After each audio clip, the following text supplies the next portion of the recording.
తెలుగు రాష్ట్రాల్లోని పలు ప్రాంతాల్లో రైతులు వరి నారుమళ్లు పోసుకుంటున్నారు. మరికొన్ని చోట్ల అందుకు సమాయత్తమవుతున్నారు. విత్తు కొద్దీ పంట అన్నట్లు విత్తనం నాణ్యంగా ఉంటేనే పంట బాగా పండుతుంది, మంచి దిగుబడులు అందిస్తుంది. ఇందుకోసం నారుమడి దశ నుంచే సమగ్ర యాజమాన్య పద్ధతులు పాటించాలని సూచిస్తున్నారు వ్యవసాయ శాస్త్రవేత్తలు.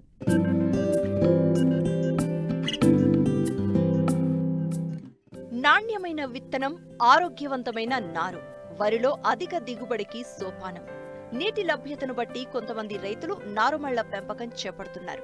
మరి దృఢమైన నారు పుష్టిగా పెరిగి 25 నుండి 30 రోజుల్లో అందిరావాలంటే నారుమడిలో మేలైన యాజమాన్యాన్ని చేపట్టాలి. ముఖ్యంగా విత్తన శుద్ధి, పోషక యాజమాన్యం తప్పనిసరిగా చేయాలి. సకాలంలో నీటి తడులను అందించాలి. అంతేకాదు నీరు పెట్టడానికి, నీటిని బయటకు పంపడానికి వీలుగా కాలువలు ఏర్పాటు చేసుకోవాలి. విత్తనాలు చల్లే ముందు ఒకసారి, చల్లిన 12 నుండి 16 రోజులకు మరోసారి ప్రతి 5 సెంట్ల నారుమడిలో కిలో చొప్పున నత్రజనిని అందించే ఎరువు వెయ్యాలి. నారు పీకడానికి ముందు నత్రజని ఎరువు వెయ్యకూడదు. చివరి దమ్ములో భాస్వరం, పొటాషులను అందించే ఎరువుల్ని కిలో చొప్పున వెయ్యాలి. సెంటు నారుమడిలో 5 కిలోల విత్తనాలు మాత్రమే చల్లాలి. విత్తన మోతాదు ఎక్కువైతే నారు బలహీనంగా పెరుగుతుంది. తక్కువైతే పీకే సమయంలో నారు మొక్కలు తేలికగా రావు, వేర్లు తెగిపోతాయి. నాటిన తరువాత మూన తిరగడం ఆలస్యమవుతుంది. అంతేకాదు నారుమడికి చీడపీడల ఉధృతి కూడా అధికంగా ఉంటుంది. కాబట్టి ముందస్తుగా నివారణ చర్యలు చేపట్టాలని సూచిస్తున్నారు కరీంనగర్ జిల్లా జమ్మికుంట కృషి విజ్ఞాన కేంద్రం శాస్త్రవేత్త శ్రీనివాస్ రెడ్డి. ప్రస్తుతానికి రైతులు మన తెలంగాణ రాష్ట్రంలో కానీ వివిధ జిల్లాల్లో కనుక చూసినట్లయితే ఎక్కువ శాతం 70% మంది కూడా ఈ యొక్క వరి పంటలకు విత్తనాలు తీసుకొని నార్లు పోసుకునే సమయంలో ఉన్నారు. కాబట్టి వరి విత్తనాలు తీసుకున్న తర్వాత వాటిని కంపల్సరీగా ప్రతి ఒక్క రైతు కూడా విత్తన శుద్ధి చేసుకోవాలి. ఆ విత్తన శుద్ధిలో భాగంగా కూడా మనం చూసినట్లయితే ఒకవేళ రసాయన మందులు కనుక చూసినట్లయితే కార్బెండజిమ్, మ్యాంకోజెబ్ కలిసిన రసాయన మందులు మనకు మార్కెట్లో సాఫ్ కానీ స్ప్రింట్ కానీ దొరుకుతుంది. 1 లీటర్ నీటికి 2 గ్రాములు కనుక కలిపి కనుక విత్తన శుద్ధి చేసుకొని తర్వాత ఆరబెట్టుకొని అదేవిధంగా మండగట్టుకున్నట్లయితే విత్తనం ద్వారా ఎలాంటి తెగుళ్ళు కూడా మనకు రాకుండా దాదాపుగా జాగ్రత్తలు తీసుకోవచ్చు.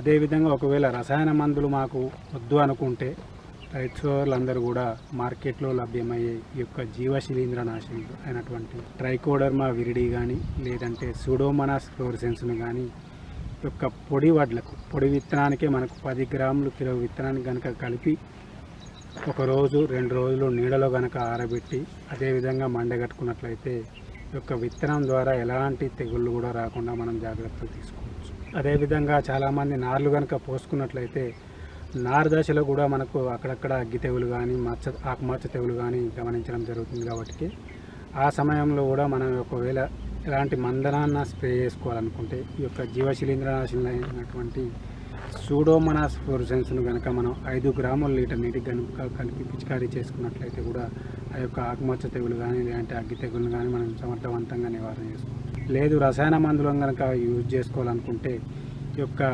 ఐసోప్రోథైలిన్ కానీ లేదంటే మనకు భీమ్ కానీ ఇలాంటి మందులన్నీ కూడా మనకు మార్కెట్లో లభ్యమవుతున్నాయి. ఈ యొక్క భీమ్ అయితే మనకు 0.6 గ్రాములు లీటర్ నీటికి కనుక కలిపి పిచికారీ చేసుకున్నట్లయితే ఈ యొక్క అగ్గి తెగులను మనం సమర్థవంతంగా నివారణ చేసుకోవచ్చు. అదేవిధంగా మనం ఒకవేళ మనకు ఎక్కడన్నా సాయిల్ ద్వారా అంటే నేల ద్వారా కనుక ఎలాంటి తెగుళ్ళన్నా సంక్రమించే అవకాశం ఉన్నది. కాబట్టి నేలల్లో కూడా మనం ఈ యొక్క ట్రైకోడర్మా విరిడి కానీ లేదంటే సూడోమోనాస్ ఫ్లోరసెన్స్ను కానీ ఎకరానికి కనుక 2 కిలోలు తీసుకొని అదేవిధంగా మాగిన పశువుల పేడను 80 నుంచి 100 కిలోలు కానీ లేదంటే వర్మీ కంపోస్ట్ని కానీ తీసుకొని కనుక ఈ యొక్క 2 నుంచి 4 కిలోల యొక్క ట్రైకోడర్మా విరిడిని కనుక కలిపి వృద్ధి చేసుకున్నట్లయితే 20 నుంచి 30 రోజులలో అది బూజులాగా మారుతుంది. దాన్ని కనుక మనం 1 ఎకరానికి కనుక మన నేలలో కనుక వేసుకున్నట్లయితే నేల ద్వారా వచ్చే ఎలాంటి తెగుళ్ళను కూడా మనం రాకుండా మనం జాగ్రత్తలు తీసుకోవచ్చు.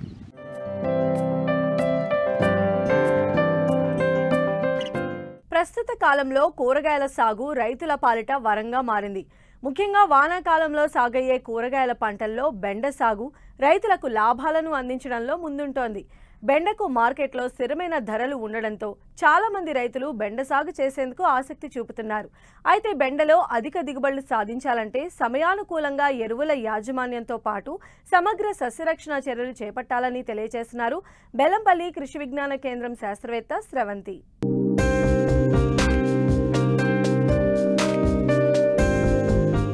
బెండ ఏడాది పొడవునా సాగయ్యే పంట. 4 నెలలు కాలపరిమితి కలిగిన ఈ పంటలో హైబ్రిడ్ రకాలు అందుబాటులోకి వచ్చాక రైతులు ఎకరాకు 50 నుంచి 100 క్వింటాళ్ల దిగుబడి సాధిస్తున్నారు. ఏడాదిలో ఎక్కువ రోజులు మార్కెట్ ధర నిలకడగా కొనసాగటం వల్ల రైతులు మంచి ఫలితాలు సాధిస్తున్నారు. బెండ సాగుకు వానాకాలం అనుకూలంగా ఉంటుంది. జులై 15 వరకు బెండను విత్తుకోవచ్చు. ఇప్పటికే కురిసిన వర్షాలకు పలు ప్రాంతాల్లో బెండ విత్తనాలను విత్తారు. అయితే సాగు పద్ధతుల్లో ఎన్ని మెళకువలు పాటించినప్పటికీ ఈ పంటను వివిధ రకాల పురుగులు, తెగుళ్లు ఆశించి తీవ్ర నష్టాన్ని కలిగిస్తాయి. మరోవైపు కలుపు సమస్య అధికంగా ఉండటంతో పంట ఎదుగుదలపై తీవ్ర ప్రభావం చూపుతోంది. అధిక దిగుబడులు సాధించాలంటే తొలకరి బెండ సాగులో ఎరువుల యాజమాన్య పద్ధతులు, సస్యరక్షణ చర్యలు సమయానుకూలంగా చేపట్టాలని సూచిస్తున్నారు బెల్లంపల్లి కృషి విజ్ఞాన కేంద్రం శాస్త్రవేత్త స్రవంతి. విత్తనాలు మనము ప్రధాన పొలంలో నాటుకునే ముందు ఎరువులను ఆఖరి వేసుకోవాలి. అందులో ముఖ్యంగా పశువుల ఎరువు ఫార్మ్యార్డ్ మెన్యూర్ 8 నుంచి 10 టన్నుల వరకు ఎకరానికి వేసుకోవాలి. దీనితో పాటుగా మనము 24 కిలోల భాస్వరం, 24 కిలోల పొటాషియం ఎరువులను ఆఖరి దుక్కులో వేసుకోవాలి. నత్రజనిని 45 నుంచి 60 కిలోల వరకు 3 సమపాలుగా, అంటే ఆఖరి దుక్కులో ఒకసారి మరియు 30 మరియు 60 రోజుల్లో నత్రజనిని 3 సమపాలుగా వేసుకోవాలి. ఎరువుల యాజమాన్యం తర్వాత మనము ముఖ్యంగా పాటించవలసింది కలుపు యాజమాన్యం. బెండలో ప్రధానంగా వేధించే సమస్య కలుపు. ఖరీఫ్లో అంటే ఏ కూరగాయ పంటలో అయినా మనకు కలుపు సాధారణ సమస్య. వర్షాకాలంలో బెండలో అయితే మనం కలుపు నివారణకు ప్రీ ఎమర్జెన్సీ హెర్బిసైడ్స్ అయినటువంటి పెండిమిథాలిన్ 1 లీటర్ 1 నుంచి 1.2 లీటర్లు ఎకరానికి మనము విత్తనం నాటిన 24 నుంచి 48 గంటల లోపు పిచికారీ చేసుకోవాలి. ఈ విధంగా పిచికారీ చేసుకునేటప్పుడు నేల తడిగా ఉండేటట్లు తప్పనిసరిగా ప్రీ ఎమర్జెన్సీ హెర్బిసైడ్ స్ప్రే తర్వాత 10 నుంచి 15 రోజుల వ్యవధిలో ఒకసారి గుంటక లేదా గొర్రుతో మనము కలుపుని నివారించుకోవచ్చు. ఆ తర్వాత మళ్ళీ 30 రోజులకు ఒకసారి మళ్ళీ కలుపు నివారణ చేపట్టాలి. ఈ విధంగా కలుపుని నివారించుకోవాలి. దీనితో పాటుగా ఆధునిక పద్ధతులైనటువంటి ప్లాస్టిక్ మల్చింగ్ ఉపయోగించి కూడా మనం కలుపుని నివారించవచ్చు. డ్రిప్ని కూడా మనం ఉపయోగించడం ద్వారా బెండలోనే కాకుండా ఇతర కూరగాయల్లో కూడా మనకు అధిక దిగుబడిని సాధించడానికి అనుకూలంగా ఉంటుంది. ఖరీఫ్లో ముఖ్యంగా పాటించవలసిన యాజమాన్యం నీటి యాజమాన్యం. బెండ ఒకవేళ వర్షాధార పంటగా పండించినట్లయితే వర్షాన్ని బట్టి ఒకవేళ వర్షం వచ్చిన రెగ్యులర్గా మనకు వర్షపాతం ఉన్నట్లయితే మనం 7 నుంచి 8 రోజులకు ఒకసారి నీటిని పారించాలి. అదే ఒకవేళ డ్రిప్ పద్ధతిని కనుక మనం పాటించినట్లయితే, లేదంటే ఇరిగేషన్ ఫెసిలిటీ ఉన్నప్పుడు మనము నేల యొక్క నీటి తడిని బట్టి మనము నీటిని ఇవ్వాలి. డ్రిప్లో అయితే మనము ఎవ్రీడే ప్రతిరోజు మనము ఒక హాఫ్ అన్ అవర్ కానీ 1 అవర్ కానీ నీటిని మనము వదులుకోవచ్చు. ఈ విధంగా నీటి యాజమాన్యాన్ని మనము చేపట్టాలి. నీటి యాజమాన్యం తర్వాత మనము కోత, అంటే విత్తనం నాటిన 50 రోజుల తర్వాత మనకు బెండ కాపుకు వస్తుంది. ప్రతి 2 రోజులకు ఒకసారి మనము బెండకాయలని తెంపుకోవాలి. బెండకాయలని తెంపుకునేటప్పుడు ముఖ్యంగా గమనించవలసింది పువ్వు పూసిన తర్వాత మనకు కాయ ఎప్పుడైతే స్టార్ట్ అవుతుందో అప్పటి నుండి 7వ రోజు, 8వ రోజు, 9వ రోజు లోపు మనము ఈ ఖాతా అనేది చేసుకోవాలి. లేదంటే మనకు 9వ రోజు తర్వాత బెండకాయలో ఫైబర్ ఫార్మేషన్ జరుగుతుంది, అంటే బెండకాయలు ముదిరిపోతాయి. దీనివల్ల మనకు మార్కెటింగ్ వాల్యూ అనేది తగ్గిపోతుంది. సో బెండ మనము ఎప్పుడైతే పూసిన తర్వాత 7-8 రోజులలో తప్పనిసరిగా మనము తెంపుకోవాలి. సాధారణంగా ఇప్పుడు మార్కెట్లో లభించే రకాలు ఇచ్చేటువంటి దిగుబడి 4 నుంచి 5 టన్నుల వరకు ఉంటుంది. కోత అనంతరం మనం తీసుకోవాల్సిన ప్రధాన జాగ్రత్త ఏంటంటే, ఇది చాలా పెరిషబుల్ క్రాప్, అంటే త్వరగా పాడే స్వభావం ఉంటుంది కాబట్టి, మరియు కాయ చాలా సున్నితంగా ఉంటుంది. సో దీన్ని మనము ఎగుమతి చేసేటప్పుడు వెదురు బుట్టల్లో కానీ గోనె సంచుల్లో కానీ ప్యాకింగ్ చేస్తుంటాం. ఈ విధంగా ప్యాకింగ్ చేసేటప్పుడు కాయ ఒకదానికి ఒత్తుకుపోకుండా వదులుగా ఉండేటట్లు కొంచెం చూసుకోవాలి. అప్పుడు మనకు మార్కెటింగ్ వాల్యూ బాగుంటుంది, మరియు రైతులు సరైన ఆదాయం పొందడానికి అనుకూలంగా ఉంటుంది. ఇదే కాకుండా బెండలో ముఖ్యంగా పాటించవలసింది చీడపీడల యాజమాన్యం. బెండ అనగానే మనకు ప్రధానంగా గుర్తొచ్చేది పల్లాకు సమస్య. పల్లాకు సమస్యను మనము నేరుగా కెమికల్స్ ద్వారా మనము నివారించలేము. సో దీనిని వ్యాప్తి చెందించేటువంటి తెల్లదోమను నివారించడం ద్వారా మనం పల్లాకు తెగులుని కొంతవరకు నివారించవచ్చు. తెల్లదోమ నివారణకు మనము ఈ వేప నూనె కానీ వేప కషాయాన్ని కానీ పిచికారీ చేసుకోవాలి. వేప నూనెను 5 ml లీటర్ నీటికి కలిపి మనము పిచికారీ చేసుకోవాలి. ఒకవేళ వేప నూనె ద్వారా కంట్రోల్ అవ్వనప్పుడు మనము ఈ డైమిథైడ్ 2 ml per లీటర్ ఆఫ్ నీటికి స్ప్రే చేయడం ద్వారా తెల్లదోమను కొంతవరకు నివారించుకోవచ్చు. అదేవిధంగా ఈ పల్లాకు తెగులు వచ్చినటువంటి మొక్కలను పీకివేసి పొలానికి దూరంగా తీసుకువెళ్ళి కాల్చివేయాలి. ఈ విధంగా చేయడం ద్వారా ఇంకో మొక్కకు ఈ దోమలు వ్యాధిని వ్యాప్తి చెందించకుండా ఉండడానికి దోహదపడుతుంది. పల్లాకు తెగులు తర్వాత మనకు బెండలో ప్రధానంగా వేధించేటువంటి సమస్య కాయతొలుచు పురుగు. ఈ కాయతొలుచు పురుగు ఆశించినటువంటి కొమ్మలను కానీ మొక్కను కానీ ఒక 15 సెంటీమీటర్లు పైనుండి కిందికి మనము త్రుంచి వేయాలి. తర్వాత మనము ఎమామెక్టిన్ బెంజోయేట్ 0.3 గ్రాములు లీటర్ నీటికి కలిపి పిచికారీ చేసుకున్నట్లయితే కొంతవరకు నివారణ అనేది ఉంటుంది. దీని తర్వాత మనకు బెండలో ఎర్రనల్లి ఎక్కువగా కనిపిస్తుంటుంది. ఎర్రనల్లి వచ్చినప్పుడు మనము డైకోఫాల్ 5 ml లీటర్ నీటికి కలిపి పిచికారీ చేసుకున్నట్లయితే కొంతవరకు నివారించవచ్చు. ఇదే కాకుండా ఇతర తెగుళ్ళ సమస్య కూడా బెండలో అధికంగా ఉంటుంది. దానికి తగిన సస్యరక్షణ చర్యలు పాటించాలి. అంతేకాకుండా ఈ రసం పీల్చే పురుగుల బెడదను నివారించడానికి మనము ఎకరా పొలంలో అక్కడక్కడ దాదాపుగా ఎకరానికి ఒక 10 జిగురు పూసినటువంటి పసుపు రంగు అట్టలు ఎల్లో స్టిక్కీ ట్రాప్స్ని మనము అక్కడక్కడ పెట్టినట్లయితే రసం పీల్చే పురుగుల బెడద నుంచి కూడా మనం బయటపడవచ్చు. ఈ విధంగా బెండలో తగిన యాజమాన్య పద్ధతులు, తగిన చీడపీడల యాజమాన్య పద్ధతులు పాటించడం ద్వారా మనము అధిక దిగుబడిని సాధించుకోవచ్చు. అంతేకాకుండా రైతులు ఆర్థికంగా లాభపడవచ్చు. బెండలో చీడపీడల వ్యాప్తి ఎక్కువగా ఉంటుంది. రైతులు సరైన సమయంలో వాటిని గుర్తించి సమగ్ర యాజమాన్యం చేపట్టాలి. ప్రస్తుతం మార్కెట్లో కిలో బెండకు 20 రూపాయల వరకు పలుకుతోంది. మార్కెట్కు అనుగుణంగా ప్రణాళికలను రూపొందించుకుని శాస్త్రవేత్తల సలహాలు, సూచనలు పాటిస్తే బెండ సాగులో అధిక దిగుబడులను పొందవచ్చు. కూరగాయ పంటల్లో ఉల్లి ప్రధానమైంది. ఏ కూర వండాలన్నా ఉల్లి వేయాల్సిందే. దీంతో ఉల్లి నిత్యావసర సరుకుగా మారిపోయింది. ప్రధానంగా కర్నూలు దీని సాగుకు పెట్టింది పేరు. అయినా తెలంగాణ ప్రాంతాల్లో కూడా అధిక విస్తీర్ణంలో సాగవుతుంది. ప్రస్తుతం ఉల్లి విత్తుకునే సమయం. సాధారణంగా ఖరీఫ్లో సాగయ్యే ఉల్లికి మార్కెట్లో అధిక డిమాండ్తో పాటు చీడపీడల వ్యాప్తి కూడా ఎక్కువగానే ఉంటుంది. కాబట్టి ఉల్లిని సాగు చేసే రైతులు మేలైన రకాలతో పాటు కొద్దిపాటి మెళకువలు పాటించినట్లయితే అధిక దిగుబడులు పొందేందుకు ఆస్కారం ఉంటుంది. మరి ఆ సాగులో పాటించాల్సిన యాజమాన్యం ఏంటో ఇప్పుడు తెలుసుకుందాం.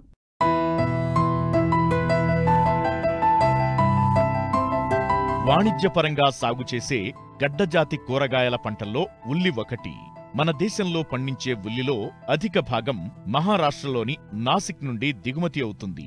తెలంగాణలో ఉల్లి పంటను దాదాపు 45,577 హెక్టార్లలో సాగు చేస్తూ 4,50,000 మెట్రిక్ టన్నుల ఉత్పత్తిని సాధిస్తున్నాం. ముఖ్యంగా గద్వాల్, సంగారెడ్డి, వికారాబాద్, నిజామాబాద్, వనపర్తితో పాటు నారాయణఖేడ్ జిల్లాలో అధికంగా సాగవుతోంది. ఉల్లి సాగుకు సారవంతమైన అన్ని రకాల నేలలు అనుకూలమైనప్పటికీ బంక, క్షార భూములు, చౌడు నేలలు పనికిరావు. ఖరీఫ్, రబీ, వేసవి కాలంలో సాగు చేసుకోవచ్చు. అయితే ప్రస్తుతం వర్షాకాలం. పంటను ఈ నెల చివరి వరకు విత్తుకోవచ్చు. అయితే ఖరీఫ్లో సాగయ్యే ఉల్లికి చీడపీడల బెడద అధికంగా ఉంటుంది. గడ్డ నిల్వగుణం తక్కువ. కాబట్టి నాణ్యమైన అధిక దిగుబడినిచ్చే రకాల ఎంపికతో పాటు సమయానుకూలంగా సమగ్ర యాజమాన్య పద్ధతులను చేపడితే అధిక దిగుబడులను పొందవచ్చని తెలియజేస్తున్నారు కొండా లక్ష్మణ్ రాష్ట్ర ఉద్యాన విశ్వవిద్యాలయ కూరగాయల పరిశోధనా స్థానం శాస్త్రవేత్త లావణ్య. వాణిజ్యపరంగా సాగు చేసే గడ్డజాతి కూరగాయల్లో ఈ ఉల్లి అనేది అధిక విస్తీర్ణంలో సాగులో ఉన్నది. ఇక నేలల విషయాలు చూసినట్లయితే సారవంతమైన ఇసుక నేలలు, అలాగే మురుగునీటి వసతి గల గరప నేలలు చాలా అనుకూలంగా ఉంటాయి. ఇంకా చౌడు మరియు బంక నేలలు మరియు క్షేర భూములు అనేవి ఉల్లి సాగుకి అంత అనుకూలం కాదు. ఇక వాతావరణం విషయం చూసినట్లయితే దాదాపు ఉల్లి అన్ని ప్రాంతాల్లో పండించవచ్చు. ఉల్లి అనేది సంవత్సరం పొడుగునా అంటే ఖరీఫ్, రబీ మరియు వేసవి కాలాల్లో సాగు చేసుకోవచ్చు. ఖరీఫ్ పంటగా సాగు చేసినట్లయితే జూన్, జూలై మాసాల్లో, అదే రబీ పంటగా సాగు చేసినట్లయితే అక్టోబర్, నవంబర్ మాసాలు, అదే వేసవి పంటగా సాగు చేసినట్లయితే జనవరి, ఫిబ్రవరి మాసాల్లో మనము విత్తుకోవడం చేయాలి. సాధారణంగా రైతులు ఖరీఫ్ పంటగా సాగు చేసినప్పుడు తెగుళ్ళ బెడద అనేది ఎక్కువగా ఉండి నాణ్యత తక్కువగా ఉంటుంది. అదే రబీ పంటగా సాగు చేసినప్పుడు దిగుబడి బాగా వస్తుంది, నాణ్యత కూడా బాగుంటుంది. కానీ రైతులకి గిట్టుబాటు ధర అనేది ఖరీఫ్ సీజన్లో సాగు చేస్తున్నట్లయితేనే వాళ్ళకి మంచి ధర అనేది వస్తుంది. ఇక రకాల విషయానికి వస్తే ఉల్లిలో మనము ఎరుపు రంగు, పసుపు రంగు, అలాగే తెల్ల రంగు పాయలని మనం చూస్తూ ఉంటాము. ఎరుపు రంగు ఉండి చిన్న పాయలుగా ఉన్న వాటిల్లో ఎక్కువ ఘాటు ఉంటుంది. అలాగే తెల్ల ఉల్లిని సలాడ్లో ఉపయోగిస్తారు. ఇది ఘాటు తక్కువగా ఉంటుంది, అందుకని ఇది సలాడ్గా మరియు వరుగులు కూడా తయారీలో ఉపయోగిస్తారు. అలాగే పసుపచ్చ ఉల్లి కూడా ఎక్స్పోర్ట్కి ఉపయోగిస్తారు, కమర్షియల్గా కాకుండా. ఇది వరుగులు, అలాగే ఆనియన్ పౌడరు, ఆనియన్ ఫ్లేక్స్ లాంటివి పదార్థాలు తయారు చేసి బై ప్రోడక్ట్స్ని ఎక్స్పోర్ట్ అనేది చేస్తూ ఉంటారు గల్ఫ్ అండ్ యూరోపియన్ కంట్రీస్కి. మన రాష్ట్రంలో చూసినట్లయితే ఎరుపు మరియు తెలుపు ఉల్లి అనేది వినియోగం ఎక్కువ ఉంటుంది కాబట్టి వీటి సాగు కూడా ఎక్కువగా ఉంటుంది. ఇక అనువైన రకాలు చూసినట్లయితే ఎరుపు రంగులో Agrifound dark red, Agrifound light red, N53 Nashik red అని పిలుస్తారు, అలాగే పూసా రెడ్.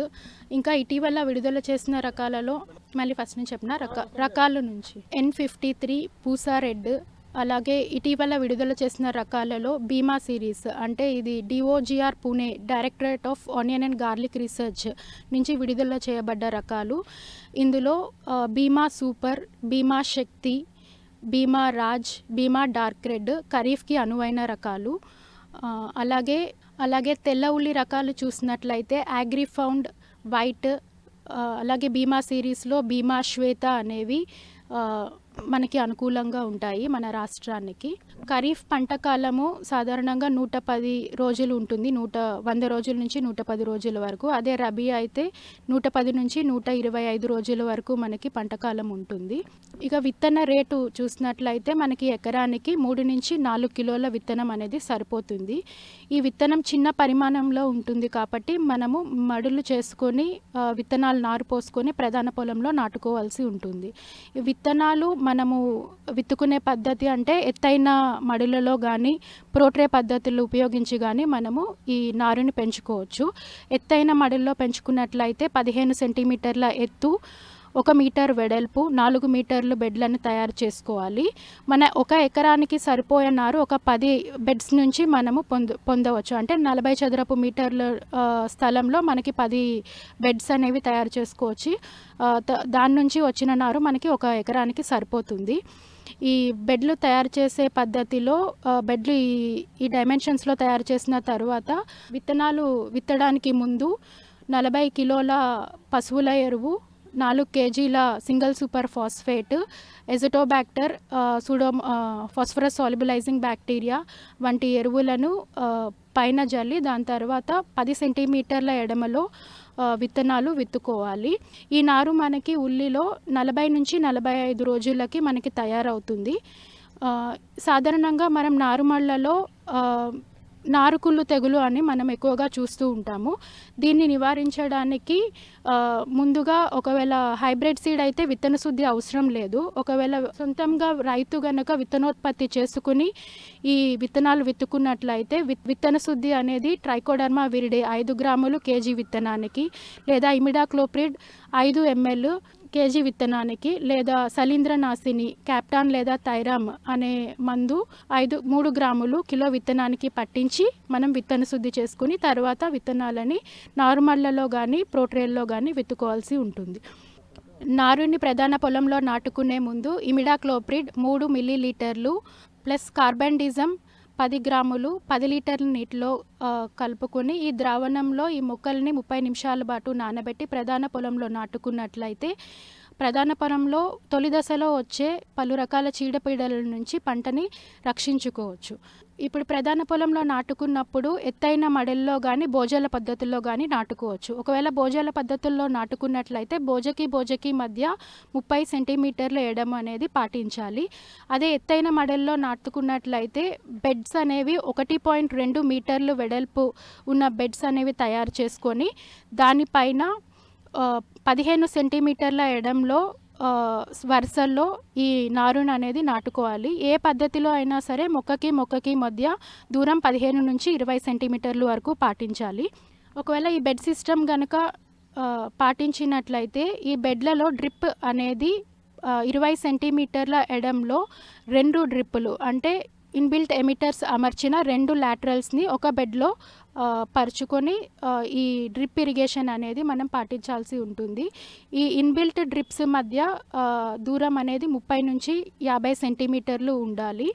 అలాగే డిశ్చార్జ్ రేట్ అనేది 4 లీటర్లు ఒక గంటకి ఉండేటట్లు చూసుకోవాలి.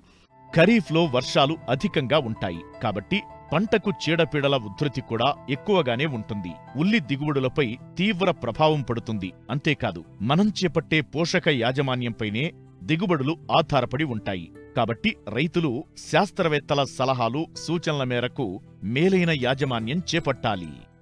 ఇంకా ఎరువుల యాజమాన్యం విషయానికి వస్తే ముందు ఆఖరి దుక్కులో పశువుల ఎరువు అయితే మనం 6 నుంచి 8 టన్నులు, వర్మీ కంపోస్ట్ అయితే 3 టన్నులు, అలాగే కోడ్ల ఎరువు అయితే 3 టన్నులు ఎకరానికి. దీనికి అజిటోబాక్టర్ లేదా ఫాస్ఫరస్ సాల్యుబలైజింగ్ బ్యాక్టీరియా 2 కిలోలు ఒక ఎకరానికి జోడించి మనము ఆఖరి దుక్కులో వేసుకోవచ్చు. ఈ సేంద్రియ ఎరువులతో పాటు రసాయనిక ఎరువులు అయినటువంటి యూరియా అంటే NPK, నత్రజని, భాస్వరము, పొటాష్ 30, 16, 16, అలాగే దీంతో పాటు సల్ఫర్ 6 కిలోలని ఎకరానికి జత చేసి ఈ పంటకి అందించాల్సి ఉంటుంది. ఇవన్నీ ఆఖరి దిక్కులో వేయగా నత్రజని మాత్రం 3 దఫాలుగా చేసి ఒక భాగము ఆఖరి దిక్కులో వేసి మిగిలిన 2 భాగాలు పైపాటుగా 30 మరియు 45 నాటిన 30 మరియు 45 రోజులకి పంటకి అందించాలి. ఒకవేళ సూక్ష్మ పోషక లోపాలు గనక గమనించినట్లయితే మైక్రోమాక్స్ అట్లాంటి సూక్ష్మ పోషక ద్రావణాన్ని 5 గ్రాములు లీటర్ నీటిలో కలిపి పంటపై పిచికారీ చేయాల్సి ఉంటుంది. ఇది తప్పనిసరిగా 45 మరియు 60 రోజులు దశలో పిచికారీ చేయాల్సి ఉంటుంది. వీటికి కీలక దశ అనేది గడ్డ ఏర్పడే దశ మరియు గడ్డ అభివృద్ధి చెందే దశ. ఈ దశల్లో నీటి ఎద్దడి లేకుండా చూసుకోవాలి. పంటకాలం మొత్తం 14 నుంచి 18 తడులు అవసరమవుతాయి.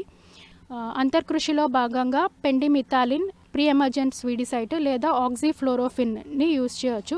పెండిమిథాలిన్ అయితే 4 మిల్లీలీటర్లు లీటర్ నీటిలో, అదే ఆక్సిఫ్లోరోఫిన్ అనే మందుని 2.5 మిల్లీలీటర్లు లీటర్ నీటిలో కలిపి పిచికారీ చేయాలి. ఖరీఫ్ సీజన్లో దిగుబడి 80 నుంచి 100 క్వింటాళ్ళు ఎకరానికి మనం చూడవచ్చు.